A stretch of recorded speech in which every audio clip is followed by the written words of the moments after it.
अब हमारा ट्रांजैक्शन आया है, अब है गुड्स सोल्ड टू राम ₹600। अब आ रहा है गुड्स सोल्ड टू राम ₹600। तो बेटे अब इसमें देखो नाम लिखा हुआ है, कैश लिखा हुआ नहीं है। तो अब हम जब नाम लिखा होता है, कैश लिखा हुआ नहीं होता, तो हम ट्रांजैक्शन को क्या मानते हैं? उधार का ट्रांजैक्शन। तो देखो इसके अंदर अपन क्या मानेंगे कि ये हमारा बिजनेस है और इसमें हम ये खुद बैठे हुए हैं, और ये कौन है? ये है राम। और लिखा हुआ है कि अगर हम गुड्स सोल्ड करते हैं राम को, तो हमारे पास कुछ गुड्स हैं, और मैंने अगर गुड्स सोल्ड किया है राम को, तो सेल्स हमारे हाथ से गया है क्योंकि मैं उसको सोल्ड कर रहा हूं, और उसके अगेंस्ट में क्या मुझे कैश मिल रहा है? नहीं, मेरे को कैश नहीं मिल रहा, क्योंकि मैंने भी आपको एक बात बताया कि जब नाम लिखा होता है तो ऐसा माना जाता है कि हमने उधार में परचेज किया है। तो हमने राम को बेचा, लेकिन उधार में बेचा, तो राम मुझे पेमेंट करेगा आफ्टर 1 मंथ और 2 मंथ। एक अज्यूम कर लिया मैंने, ये मान के चल रहा हूं कि राम मुझे 1 या 2 महीने बाद पेमेंट करेगा, तो उधार दे दिया मैंने उसको। मैंने माल बेचा, यानी गुड्स बेचा मैंने, और कैश मुझे नहीं मिला। तो ऑब्वियस सी बात है, जब मुझे कैश नहीं मिला है तो मुझे राम का नाम याद रखना जरूरी है कि फ्यूचर में मुझे यह बात पता रहे कि मैंने राम से कितना पैसा, मतलब कितना पैसा लेना है मैंने राम से, मैंने उसको कितने का गुड्स बेचा था। क्योंकि देखो अपने बिजनेस के अंदर खाली जो बिजनेसमैन है, जैसे मान लीजिए आप यहाँ पर बिजनेसमैन है, तो खाली एक ही पर्सन को तो गुड्स बेचेंगे नहीं, कई सारे लोगों को बेचेंगे, राम को भी, श्याम को भी, मोहन को भी। तो राम को आपने कितने का उधार में बेचा, श्याम को कितने का बेचा, मोहन को कितने का बेचा, तो इनका नाम याद रहेगा, तो हमें पता रहेगा कि राम को कितने का बेचा था, मोहन को कितने का बेचा था, क्योंकि कैश तो मिला नहीं है। तो हमें क्या काम करना पड़ेगा? हमें नेम लिखना पड़ेगा। जैसे हमने लिखा एक तो यहाँ पे सेल्स, और दूसरा कैश। क्या कैश आएगा? नहीं, यहाँ पर क्या आएगा? राम का नाम आएगा, क्योंकि हमने इसको उधार में बेचा है। तो अब देखिए आप 2 अकाउंट अफेक्ट हो गए, क्योंकि हमने उसको बेचा सेल्स और कैश नहीं मिला, तो राम का नाम लिख रहे हैं, यानी उधार में हमेशा नाम लिखते हैं। तो सेल्स हमारा हो गया रियल अकाउंट, और राम हमारा हो गया पर्सनल अकाउंट। अब हम ये देखेंगे कि रियल अकाउंट में क्या रूल लगता था। मैंने आपको अगर याद हो तो मैंने आपको रियल अकाउंट में बताया था, what comes in debit and what goes out credit, यानी आने वाली वस्तु डेबिट और जाने वाली वस्तु क्रेडिट हो जाएगी। तो रियल अकाउंट है, तो रियल अकाउंट में अब आप देखें, अगर आप यहां खड़े हैं तो सेल्स आपके हाथ से जा रहा है, रियल अकाउंट है, यानी आने वाली वस्तु डेबिट है, जाने वाली क्रेडिट है, तो सेल्स जा रहा है, तो जा रहा है तो क्या हो जाएगा? क्रेडिट। ये देखिए आप, सेल्स जा रहा है यहां से, तो क्या हो जाएगा? क्रेडिट। अब बात आती है राम की, और राम है पर्सनल अकाउंट, और पर्सनल अकाउंट में हम क्या देखते थे? पाने वाला व्यक्ति डेबिट और देने वाला व्यक्ति क्रेडिट। तो राम, अगर आप यहां पे खड़े हैं और यहां खड़े होके अगर आप राम को देखेंगे, ये देखिए आप राम के पॉइंट ऑफ व्यू से देखिए। अब यहां पर आप खड़े हैं खुद, भाई आपने अगर एज अ प्रोप्राइटर, अगर आप बिजनेस के प्रोप्राइटर हैं, और अगर आप यहां खड़े होके राम को देखते हैं, तो राम पाने वाला या देने वाला? तो हमने देखा कि मैंने गुड्स सोल्ड किया राम को, तो राम पाने वाला हो गया, राम इज द रिसीवर, क्योंकि राम गुड्स को रिसीव कर रहा है, तो he is the receiver of goods. Ram goods को रिसीव कर रहा है, रिसीवर ऑफ गुड्स हो गया। और क्या वो कैश दे रहा है? नहीं, अभी वो हमें कुछ नहीं दे रहा, क्योंकि हम उसको उधार में बेच रहे हैं, वो हमें कुछ समय बाद देगा, लेकिन हाल फिलहाल वो गुड्स का रिसीवर है। तो जो रिसीवर होता है वो डेबिट होता है, जो पाने वाला होता है वो डेबिट होता है। तो एंट्री क्या हो जाएगी? जो डेबिट होता है उसको सबसे पहले लिखते हैं, तो राम्स अकाउंट डेबिट।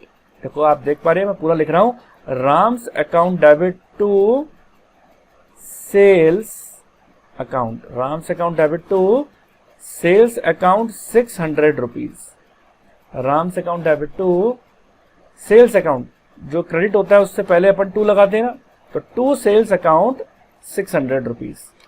अब बेटे देखिए, अब मैं आपको इसमें एक चीज और एक्स्ट्रा बात बताने जा रहा हूं कि ये जो आपने ट्रांजैक्शन करते हैं, अब ट्रांजैक्शन को करने का तरीका क्या है वो मैंने आपको समझा दिया।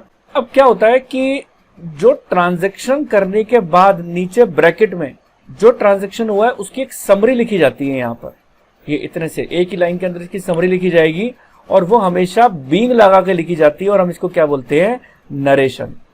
आपका ऊपर जो आपका ट्रांजैक्शन है उसका नरेशन यानी एंट्री के जस्ट नीचे लिखा जाता है। गुड्स सोल्ड टू राम है तो आप कैसे लिखेंगे उसकी summary, being goods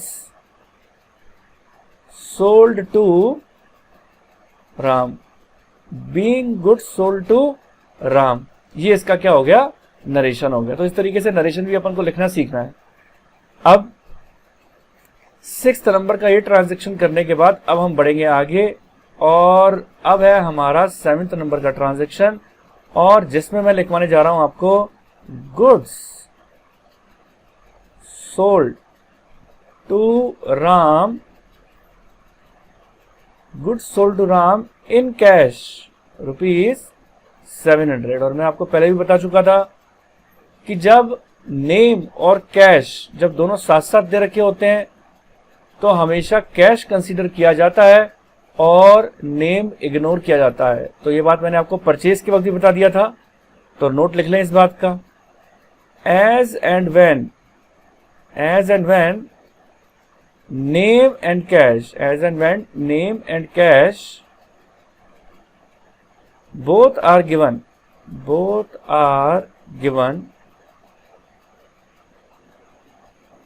in that case transaction will be treated as cash transaction will be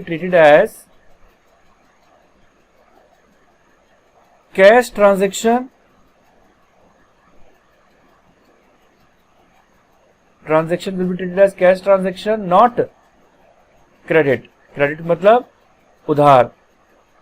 ये कहते हैं जब साहब नाम और कैश दोनों साथ साथ दे रखा हो तो ऐसे केस के अंदर आप ट्रांजैक्शन को क्या ट्रीट करेंगे, कैश का ट्रांजैक्शन ट्रीट करेंगे, उधार का ट्रांजैक्शन ट्रीट नहीं करेंगे।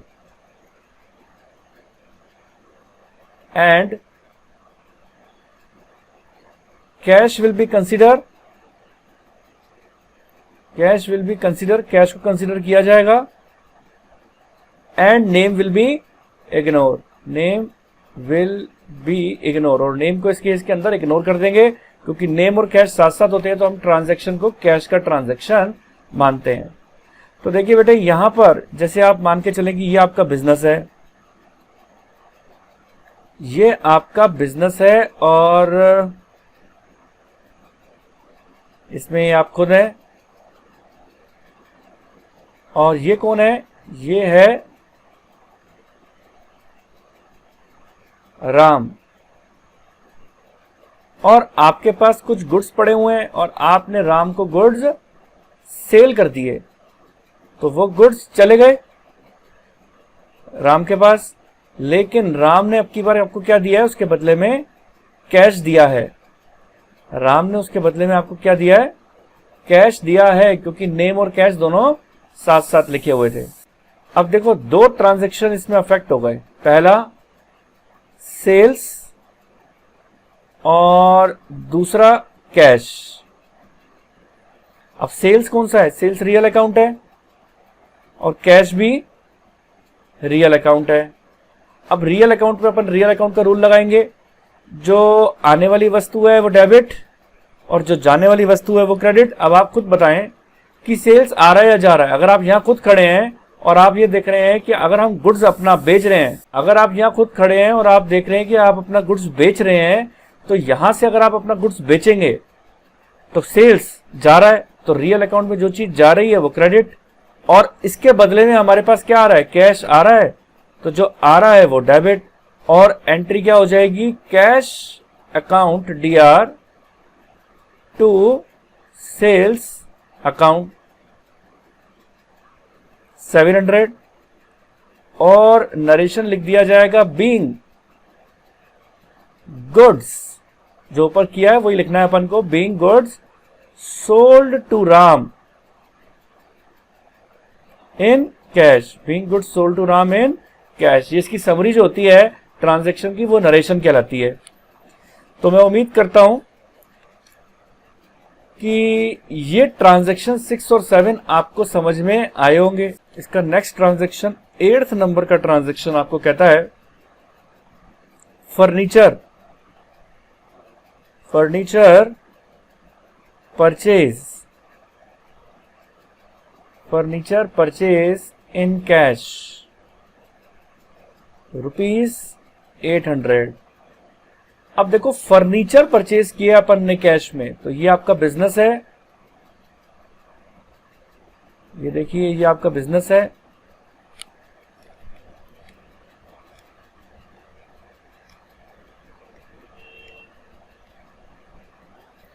और आपके बिजनेस में ये आप हैं और आपने किसी पर्सन से क्या खरीदा है, फर्नीचर। किसी भी पर्सन के पास ये गुड्स नहीं है, फर्नीचर, फर्नीचर हमारी क्या होती है, एसेट्स होती है। तो ये जो टेबल कुर्सी है आपने किसी पर्सन से खरीदी है, टेबल कुर्सी। तो ये फर्नीचर अगर आप खरीदते हैं तो मैं फिर कह रहा हूं कि बेटे गुड्स नहीं खरीदा हमने, हमने क्या खरीदा है, फर्नीचर। तो हम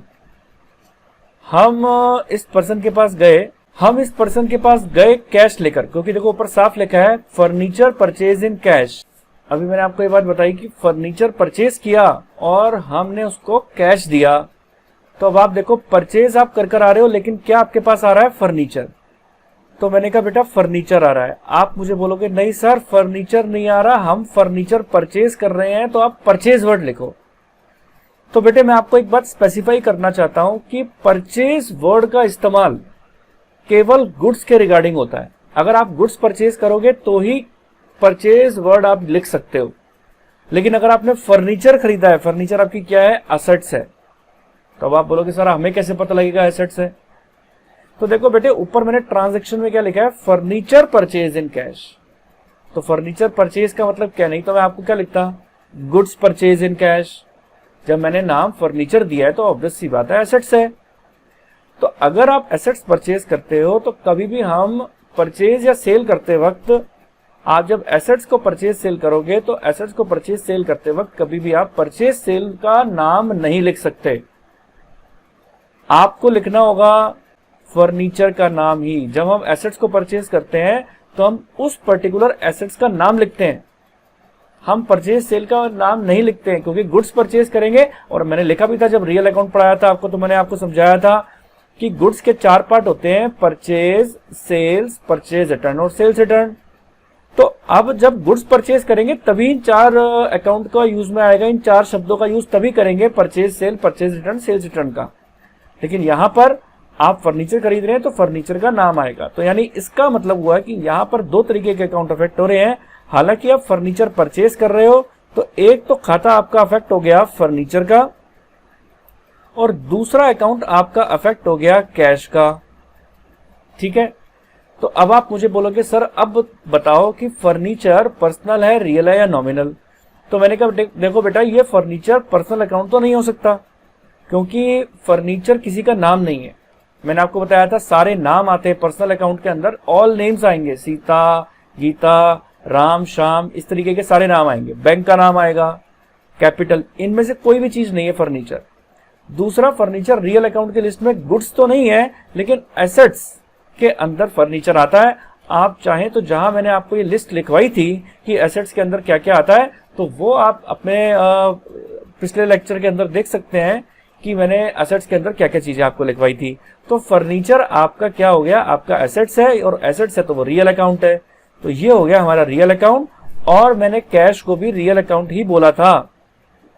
अब मैं अगर बात करता हूं फर्नीचर की और रियल अकाउंट है, तो आप क्या देखेंगे कि फर्नीचर आ रहा है या जा रहा है। तो अगर फर्नीचर, आप डायग्राम देख सकते हैं, अगर आप यहां खड़े हैं तो आप क्या देखेंगे कि फर्नीचर हमारे पास आ रहा है, और फर्नीचर आ रहा है तो क्या हो जाएगा, डेबिट। और कैश हमारे हाथ से जा रहा है, तो जो कैश जा रहा है तो क्या हो जाएगा, क्रेडिट। तो रियल अकाउंट का रूल भी यही कहता है, जो आने वाली वस्तु है वो डेबिट और जो जाने वाली वस्तु है वो क्रेडिट।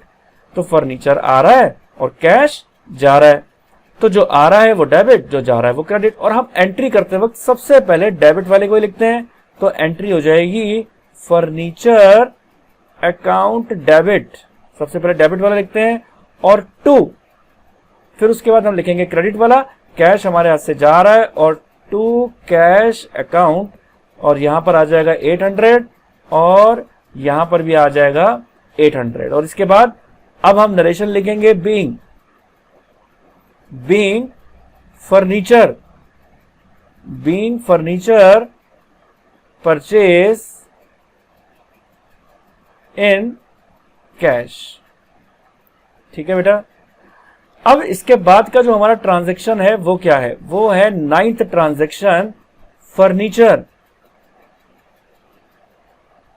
एक सेकेंड, मैं आपको 9th ट्रांजैक्शन लिखवाने से पहले इसका एक नोट लिखवा देता हूं। नोट मेरा यही रहेगा कि जब एसेट्स दे रखी होती है, गुड्स नहीं होते, तो हम उस एसेट्स का नाम लिखते हैं। तो मैं आपको नोट में ये बात लिखवा देता हूं, as and when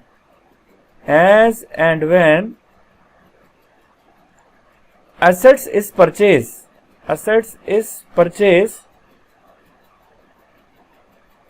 not the goods,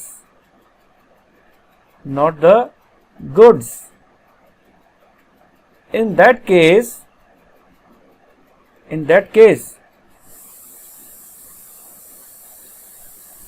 एक minute,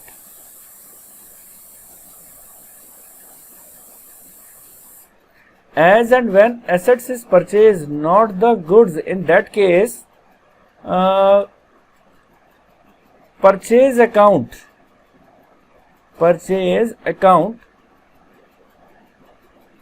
will not be affected, because purchase account will be used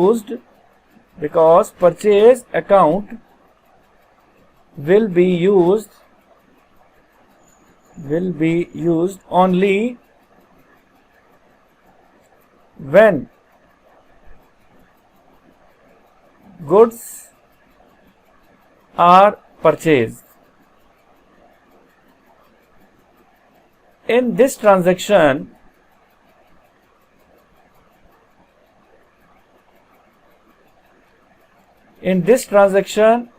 there is a purchase of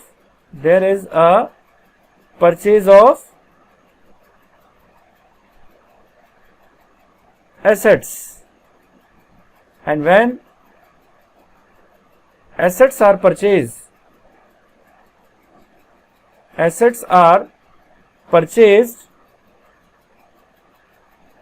assets account will be affected. Assets account will be affected. अब आप देख सकते हैं यहां पर, अब आप फिर से पढ़ देता हूं कि मैंने यहां लिखवाया as and when assets is purchase, जब हम एसेट्स परचेज करते हैं, नॉट द गुड्स, हम जब एसेट्स परचेज करते हैं, गुड्स परचेज नहीं करते, in that case purchase account will not be affected. तो तब हम परचेज अकाउंट को अफेक्ट नहीं करते, क्योंकि because purchase account will be used only when goods are purchase. Purchase account हम कब यूज करते हैं, जब गुड्स परचेज करते हैं हम। In this transaction there is a purchase of assets, और इस ट्रांजेक्शन में हमने किस चीज को परचेज किया, एसेट्स को। And when assets are purchase, assets account will be affected. और जब एसेट्स हम परचेज करते हैं तो हम केवल एसेट्स अकाउंट को ही अफेक्ट करते हैं। और यहां पर भी जब आपने फर्नीचर परचेज किया तो आपने फर्नीचर अकाउंट को अफेक्ट किया, परचेज अकाउंट को अफेक्ट नहीं किया। सेम रूल बेटे, अगर फर्नीचर सोल्ड करेंगे तो फर्नीचर सोल्ड में भी लगेगा। तो ये था आपका ट्रांजैक्शन। अब मैं आपको एक ट्रांजैक्शन दे रहा हूं, तो उम्मीद करता हूं आपको ये वाला पॉइंट तो समझ में आ गया होगा अच्छी तरीके से। 9th नंबर का फर्नीचर सोल्ड इन कैश ₹900। तो ये मान के चलिए ये है आपका बिजनेस और ये कोई पर्सन है पर्टिकुलर, ये फर्नीचर है आपके पास और ये फर्नीचर आपने सोल्ड कर दिया इसको, और अब सेल्स वर्ड तो लिख नहीं सकते तो हम क्या लिखेंगे, फर्नीचर, और ये मानेंगे कि फर्नीचर हमारे पास से जा रहा है और हमारे को उसके बदले में क्या मिल रहा है, उसके बदले में हमको कैश मिल रहा है। फर्नीचर तो हमारे हाथ से जा रहा है और उसके बदले में हमारे पास क्या आ रहा है, कैश। तो दो अकाउंट अफेक्ट हो गए, जैसे कि आपने देखा फर्नीचर और कैश। अब आती है बात यहां पर कि हमने फर्नीचर सोल्ड किया और कैश में किया, कैश और फर्नीचर दो अकाउंट हो गए और ये फर्नीचर हो गया रियल अकाउंट और कैश भी हो गया रियल अकाउंट। अब रियल अकाउंट का रूल क्या कहता है, जो आ रही है चीज डेबिट और जो जाने वाली चीज है वो क्रेडिट। तो अगर आप फर्नीचर बेच रहे हो तो फर्नीचर आपके हाथ से जा रहा है तो क्रेडिट, और कैश आपके पास आ रहा है तो ये डेबिट हो जाएगा। और सबसे पहले अपन डेबिट वाली एंट्री करते हैं, तो एंट्री हो जाएगी cash account debit to furniture account, ₹900 से एंट्री हो जाएगी। और आप ट्रांजैक्शन क्या लिखेंगे, बीइंग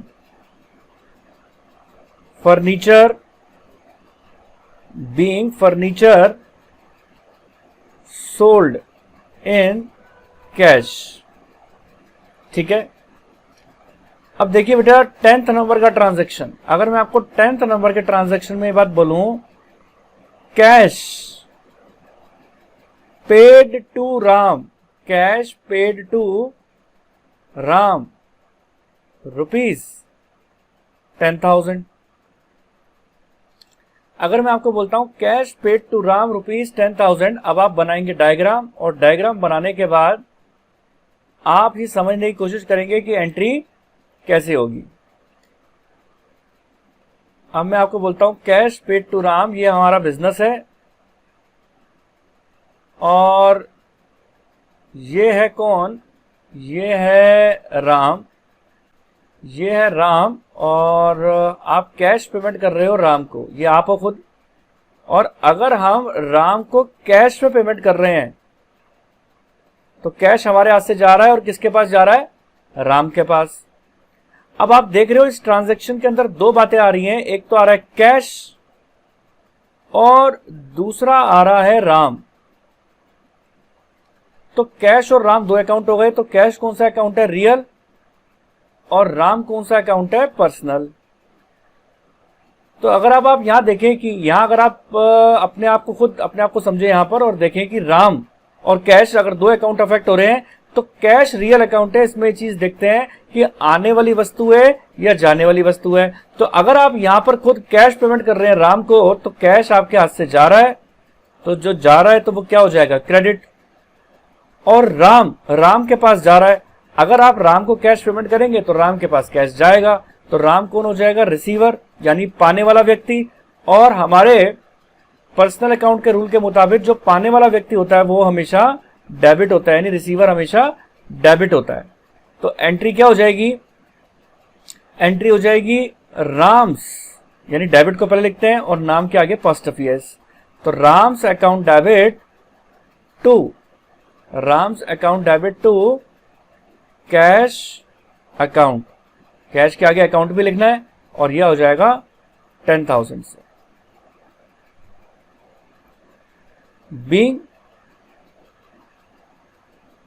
being cash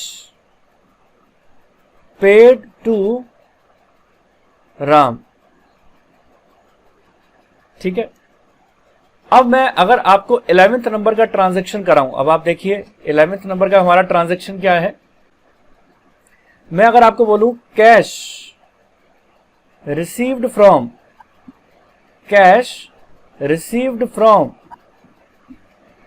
हनुमान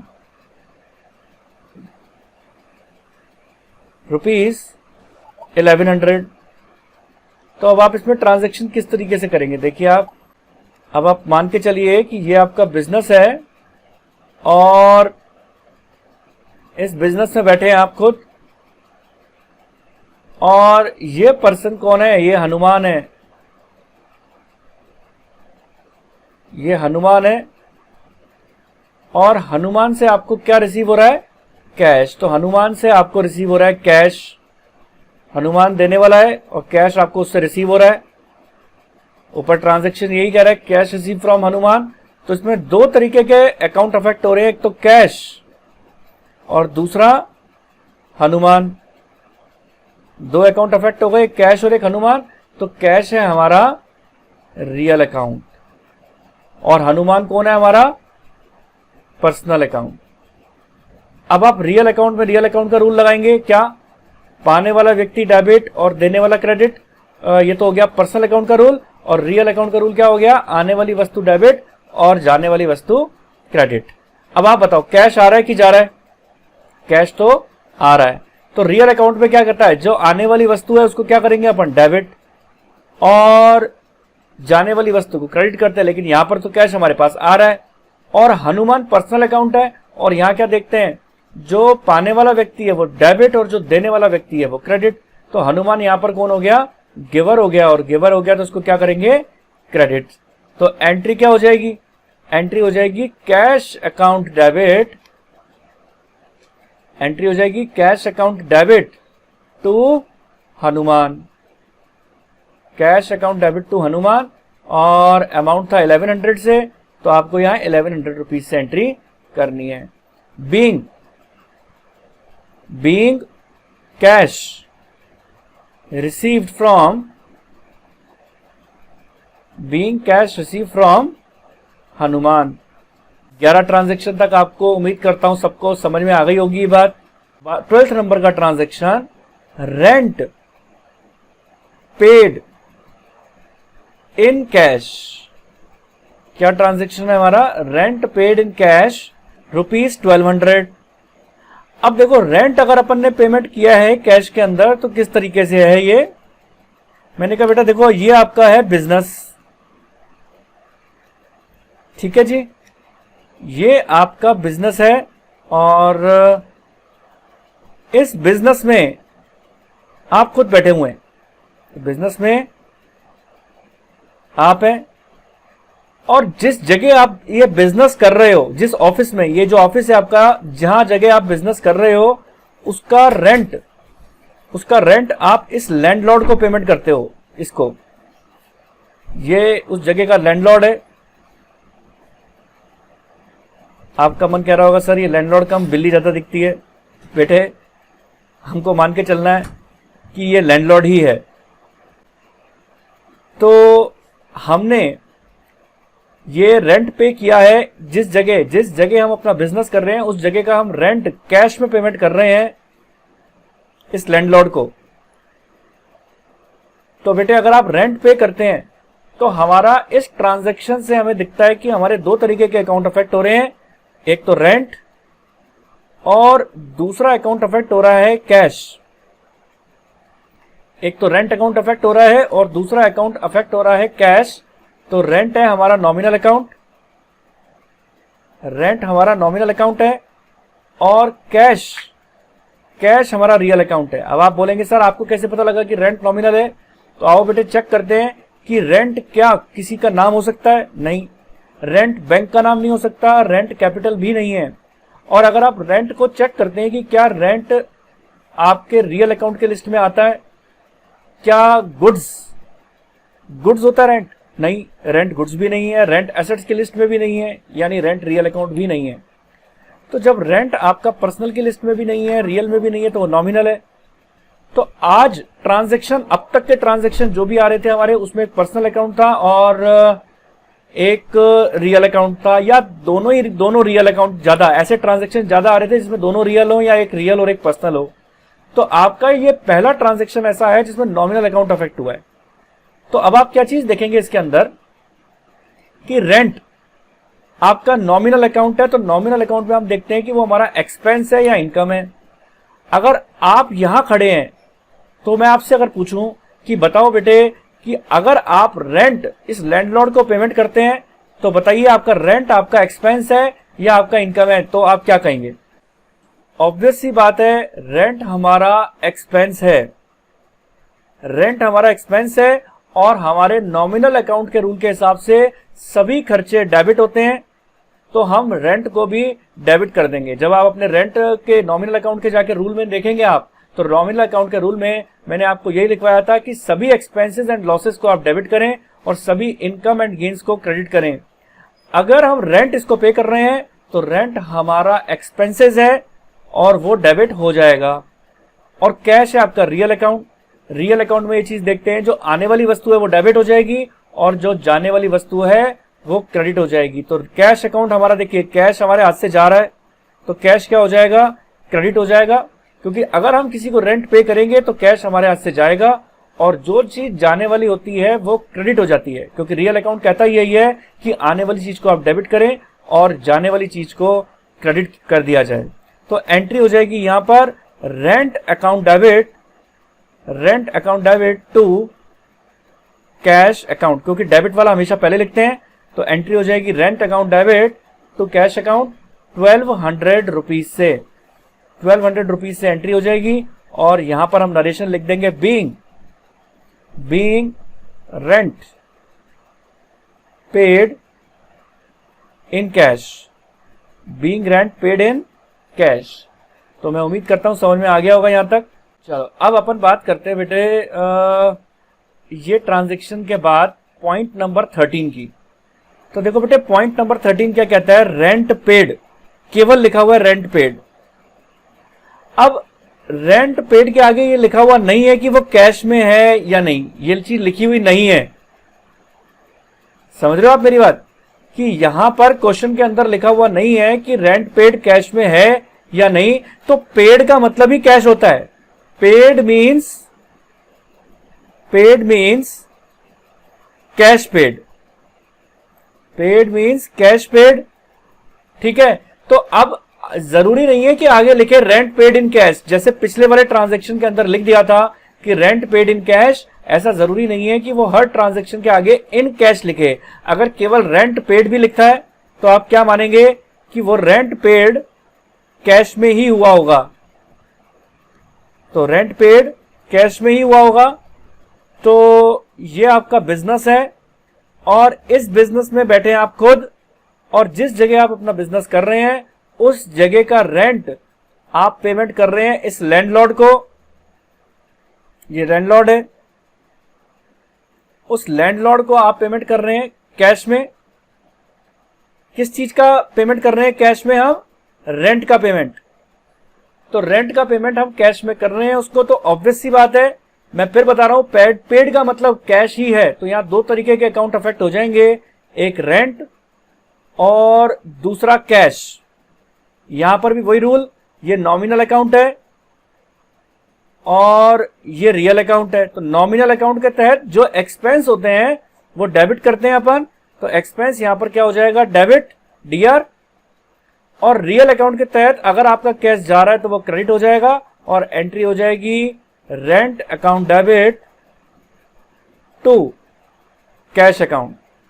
तो अब आपको इस चीज को याद रखना है कि जरूरी नहीं है कि रेंट पेड इन कैश लिखें, केवल रेंट पेड होगा तो भी आप उसको कैश ही मानेंगे। तो ये आपका फुल फ्लैश ट्रांजैक्शन। तो मैं उम्मीद करता हूं कि ये 12th और 13th नंबर का ट्रांजैक्शन नॉमिनल अकाउंट जो मैंने समझाया ये आपको समझ में आया होगा। मैं उम्मीद करता हूं कि आपको मेरा वीडियो पसंद आया होगा। मेरा वीडियो पसंद आया इसको लाइक करें, सब्सक्राइब करें, शेयर करें। मेरे आगे के वीडियोस पाने के लिए बेल आइकन नोटिफिकेशन दबाएं, जिससे आपको मेरे आगे आने वाले वीडियोस का नोटिफिकेशन मिलता रहे। तो बने रहें। Thank you.